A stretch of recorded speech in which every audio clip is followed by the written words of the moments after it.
नमस्कार दोस्तों, आशा है आप अच्छा कर रहे हैं। आप देख रहे हैं दुनिया भर की राजनीति। रविवार को बिहार की राजनीति में भारी उथल पुथल हुई, जहां नीतीश कुमार ने सीएम पद से इस्तीफा दे दिया और फिर बीजेपी के समर्थन से 9वीं बार फिर से बिहार के सीएम बने।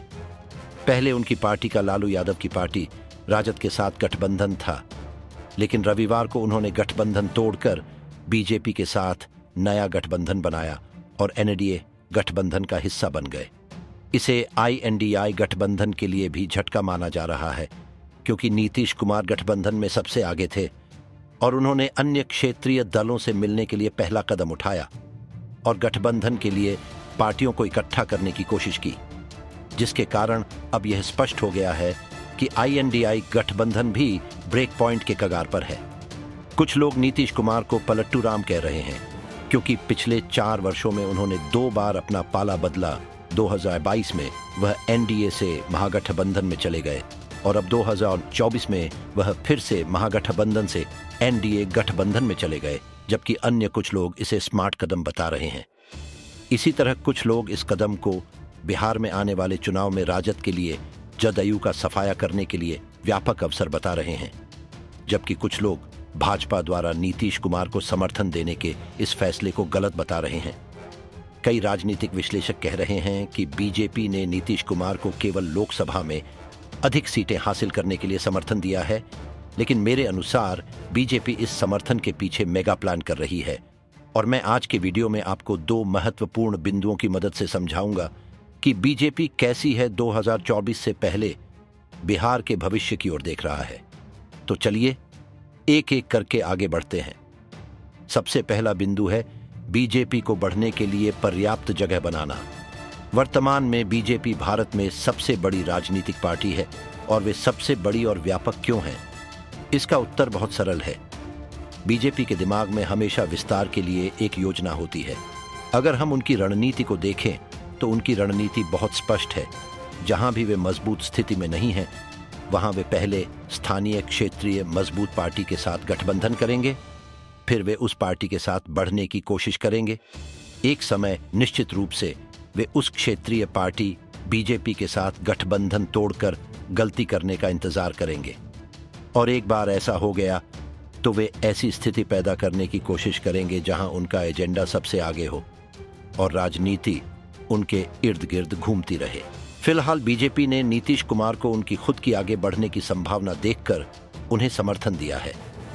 बीजेपी को पता था कि अपने राजनीतिक सफर में नीतीश कुमार द्वारा कई बदलाव करने के बाद अब बिहार के लोगों को यह लगभग स्पष्ट हो गया है कि वह वही राजनीतिक नेता नहीं रहे जो वह 1995 से 2013 तक हुआ करते थे। वह भरोसेमंद नेता नहीं रह गए हैं, जिसका मतलब है कि यदि भाजपा ने अब नीतीश कुमार का समर्थन किया है तो वास्तव में वे नीतीश कुमार के मुख्य मतदाताओं, मुख्य रूप से ओबीसी और ईबीसी के बीच अच्छी छाप छोड़ने की कोशिश कर रहे हैं। इसके अलावा हाल ही में बीजेपी सरकार ने कर्पूरी ठाकुर को भारत रत्न देने की घोषणा की, जिन्हें बिहार की राजनीति में आज तक राजनीतिक विचारक आमतौर पर नीतीश कुमार मानते हैं। लेकिन आज के परिदृश्य के बाद बीजेपी भी नीतीश से वह पहचान वापस पाने की कोशिश कर रही है, ताकि आगामी विधानसभा चुनावों में उनके पास अपना वोट बैंक हो, ईबीसी और ओबीसी में। इसलिए भविष्य में उन्हें नीतीश पर निर्भर नहीं रहना चाहिए। दूसरे बिंदु पर जाने से पहले मुझे लगता है कि बहुत से दर्शक हमारे चैनल को सब्सक्राइब नहीं कर रहे हैं, इसलिए यदि आप वास्तव में मेरे वीडियो पसंद करते हैं तो कृपया मेरे चैनल को सब्सक्राइब करें, वीडियो को लाइक और शेयर करें और कमेंट करें। दूसरा बिंदु है 2024 के चुनावों से पहले आईएनडीआई गठबंधन को खत्म करो। एक और रणनीति जिसे बीजेपी ने लक्षित किया कि जहां भी और जब भी संभव हो, बीजेपी ने आईएनडीआई गठबंधन को निशाना बनाया और आज की घटना के बाद बीजेपी न केवल बिहार के लोगों के सामने बल्कि जनता के सामने भी स्थिति खराब करने की कोशिश कर रही है। देश भर के लोगों में ये मैसेज देने की कोशिश हो रही है कि कांग्रेस अन्य क्षेत्रीय दलों का सम्मान नहीं कर सकती है और अब भारतीय गठबंधन जैसा कुछ नहीं बचेगा, क्योंकि प्रमुख खिलाड़ी नीतीश कुमार ने खुद ही गठबंधन छोड़ दिया है। बीजेपी के लिए यह कथा मुख्य रूप से 2 कारणों से महत्वपूर्ण है।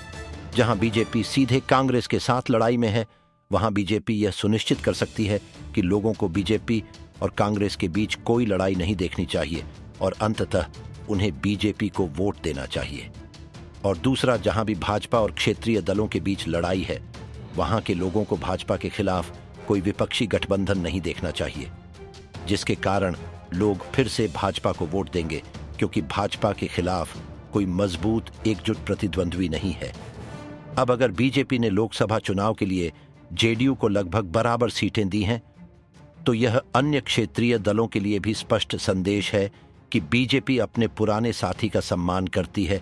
ऐसे में पंजाब के अकाली दल जैसे कई क्षेत्रीय दल जो एनडीए गठबंधन का हिस्सा थे, साथ ही एनडीए गठबंधन में भी दोबारा शामिल हो सकते हैं। तो संक्षेप में कहें तो एक तरफ बीजेपी आईएनडीआई गठबंधन को नुकसान पहुंचाने की कोशिश कर रही है, लेकिन दूसरी तरफ अपने एनडीए गठबंधन को मजबूत बनाने की भी कोशिश कर रही है।